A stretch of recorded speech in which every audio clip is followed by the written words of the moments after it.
Ang dato nga kawatan dugay kaayong madakpan.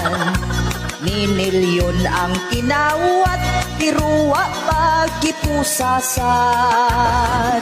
Abogado gibayaran para sila pipinsahan. Magaling ka. Ang uban tuas gawas ni sibat na sa Pinas kaysa kaso ni Ikyas. Kung ang pobre mangawat tungod kay way makaon, kung mo aksyon og sibat gukuron kulatahon. Isuludayon sa silda kung walay ikapiyansa. Libre ang abogado kay wala man say klaro kung madismiss ang kaso. Mga dato kung madakpan, putson ang higdaanan. Na ay TV, na ay wifi, ug aircon ang prisuhan.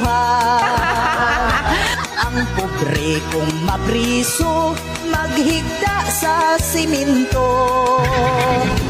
Mag-antos sa kahuot, way hangin alimuot, manimaho pang utot.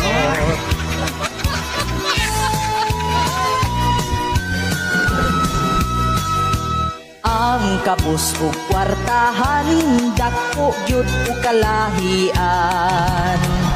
Mga dato bisagsadan, mga pobre way dag-anan. Galing mo. Kay wa may ikagasto, ibayad sa bugado. Ayop. Mo atras na lang in town, sa kaso di mo padayon, kay pildi man gihapon. Mga dato bisagsadan, ang uban gawas nun lang.